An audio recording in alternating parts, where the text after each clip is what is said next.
हमारे साथ लाइव चर्चा के लिए जुड़ रहे हैं समाजवादी पार्टी के मुलायम सिंह ब्रिगेड के राष्ट्रीय सचिव तस्लीम खान। तस्लीम खान से हम ढेर सारी चर्चाएं करेंगे। अगर आपके कोई सवाल है तो आप भी कमेंट करके अपने सवाल पूछ सकते हैं। तस्लीम खान हमारे साथ लाइव जुड़ गए हैं। तस्लीम जी, स्वागत है आपका मानसिकता न्यूज में। बहुत बहुत धन्यवाद सौरभ जी, और देखने और सुनने वालों का भी बहुत बहुत धन्यवाद जो मानसिकता न्यूज के साथ जुड़े। जी तस्लीम जी, सवालों की शुरुआत करते हैं। सबसे पहले तो हम आपसे ये जानना चाहेंगे कि अभी आपके सोशल मीडिया का जो मामला चल रहा है आपकी पार्टी का, जेल से भी रिहा हो गए हैं मनीष जगन जी, तो क्या ये मामला था? जैसे प्रेस कॉन्फ्रेंस हुई, प्रेस कॉन्फ्रेंस के दौरान कहा गया जो भी कार्रवाई हुई वो नियमानुसार हुई। अगर नियमानुसार कार्रवाई हुई तो फिर इतना ज्यादा बवाल क्यों रहा?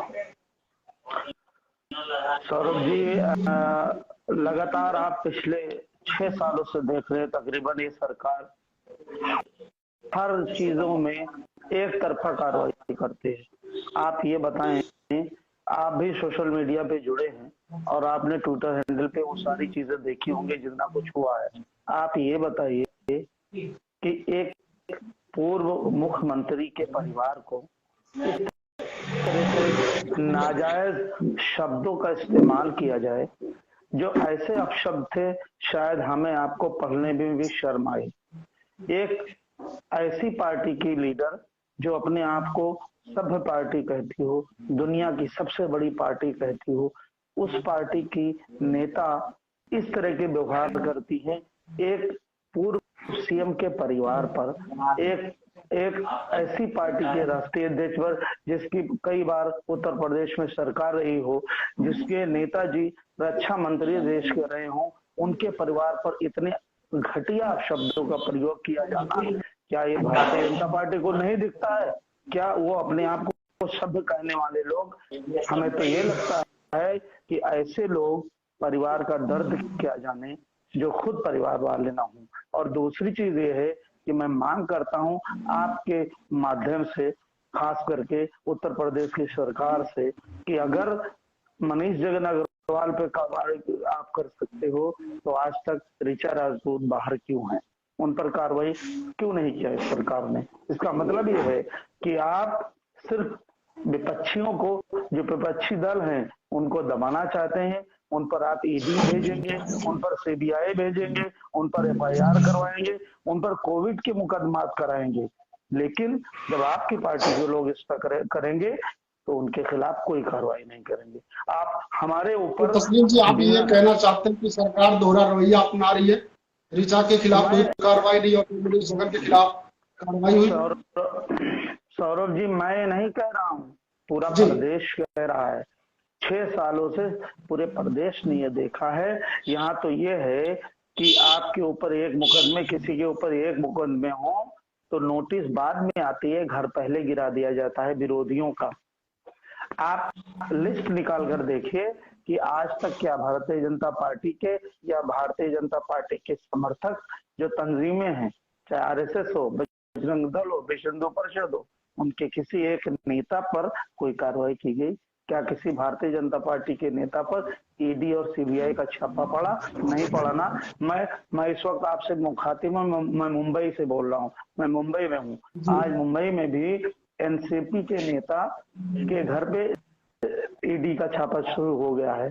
तो मेरा कहने का मतलब है कि सिर्फ विपक्षी आपको दागदार नजर आते हैं, सत्ता पक्ष का कोई ऐसा नहीं है।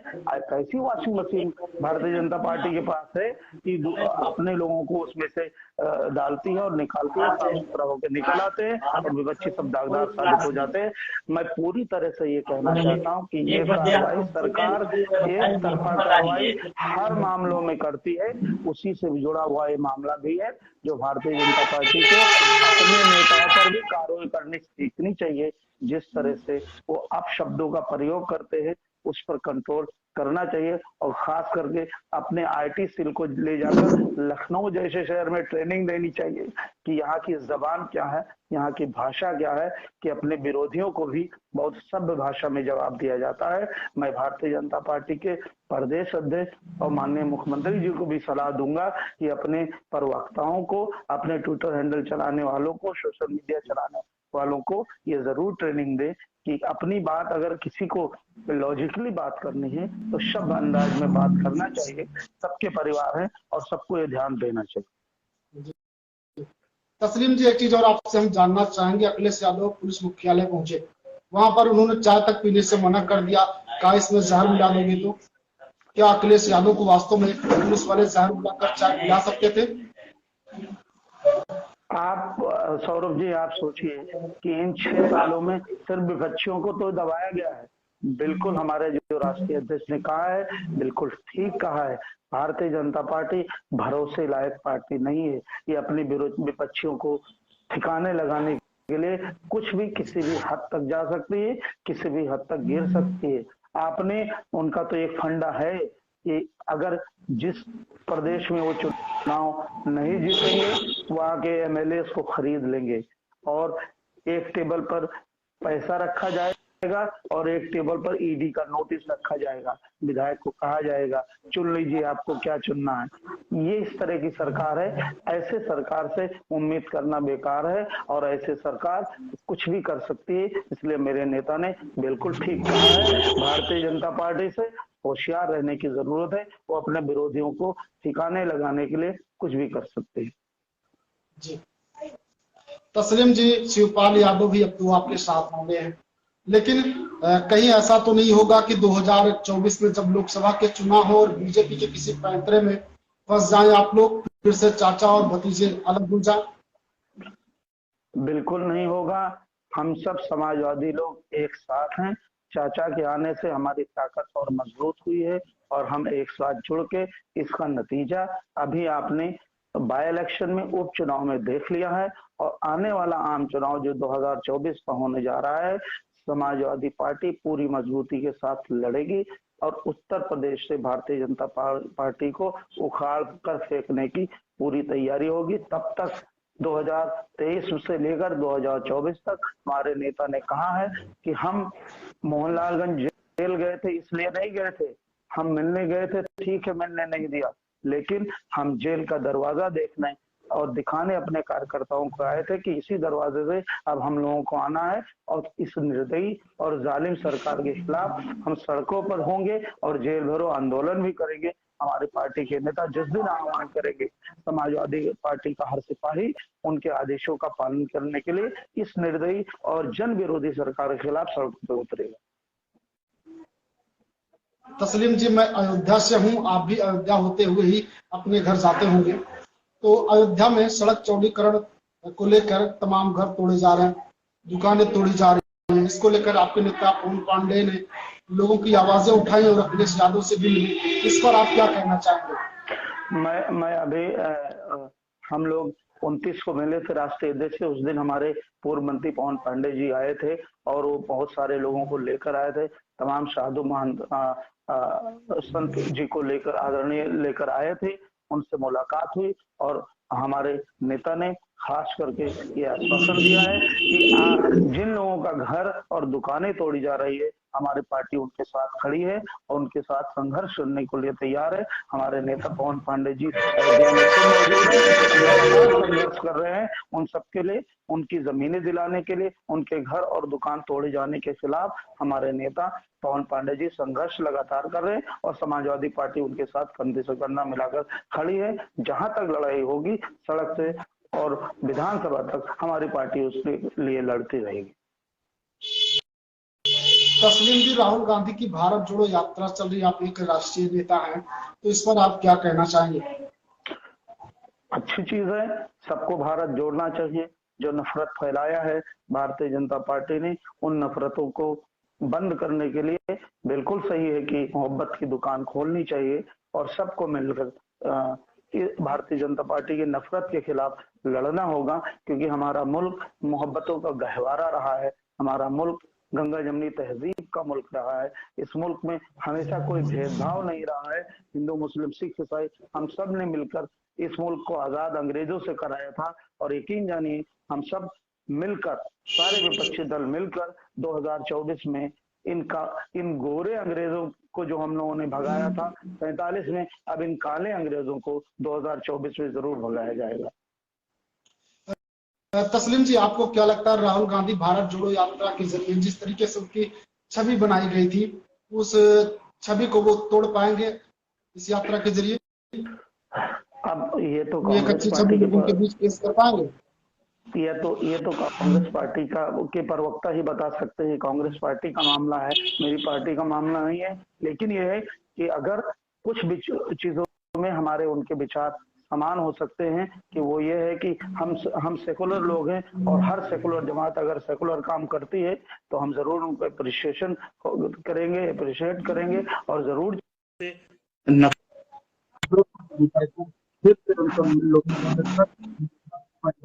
देखा है। और इस मुल्क से कम कर मोहब्बतों को आम करना चाहिए, और इसमें अगर राहुल गांधी कामयाब होते हैं तो हम सब उनके लिए मुबारकबाद। हमारे नेता ने खुद उनको मुबारकबाद दिया है और हम सब मिलकर चाहते हैं कि 2024 से इस नफरतों के बाजार को बंद होना चाहिए और वहां पर मोहब्बत की दुकान जरूर खोलनी चाहिए। तस्लीम जी, अंत में एक सवाल और आपसे, निकाय चुनाव को लेकर जिस तरीके से आपकी पार्टी के द्वारा ये कहा जा रहा था कि आरक्षण भारतीय जनता पार्टी खत्म कर देगी, क्या मामला है? आखिर क्यों आप लोग ऐसा कह रहे हैं? आप रिपीट कर देंगे प्लीज सवाल? मैं ये कह रहा हूँ, निकाय चुनाव को लेकर जिस तरीके से बात सामने आ रही थी कि आपके पार्टी द्वारा कहा जा रहा था कि आरक्षण खत्म कर देगी भारतीय जनता पार्टी, आखिर ऐसा लगता है आप लोगों को कि आरक्षण भारतीय जनता पार्टी खत्म कर देगी? ये तो आप ही ने देखा है कि भारतीय जनता पार्टी ने जिस तरह से रैंडमली रिजर्वेशन का मामला किया है। आप नहीं जानते हैं कि हाई कोर्ट ने क्या कहा? हाई कोर्ट ने ये बात कही थी कि अगर आप जिस तरह से आपने रिजर्वेशन किया था उस हिसाब से ही तो इन्होंने इस तरह से किया, जिसलिए कोर्ट में लचर पैरवी करने की वजह से कोर्ट को ये कहना पड़ा, तो भाग के जाना पड़ा सुप्रीम कोर्ट। और वही किया आपने जो आपको करना था। आपके पास मैक्सिमम टाइम था साल भर का, क्या साल भर में ये नहीं हो सकता था? आखिर में आपने क्या किया? आयोग बनाया, आयोग बनाकर फिर आपने सुप्रीम कोर्ट में रुजू किया और सुप्रीम कोर्ट से स्टे लिया, इसलिए और वहां जाकर कहना पड़ा। देखिए, ये इनकी नीयत साफ नहीं है। आज इन्होंने पिछड़ों पे हमला किया है, पिछड़ों के आरक्षण पे हमला किया है। इनकी नीयत साफ साफ है कि ये रिजर्वेशन को खत्म कराना चाहते हैं। जिस तरह से नौकरियों में गड़बड़ कर रहे हैं, प्राइवेट नौकरी हो या सरकारी नौकरियों में ये धीरे धीरे इस तरह से वैकेंसीज निकालते हैं सिंगल जिससे रिजर्वेशन न देना पड़े।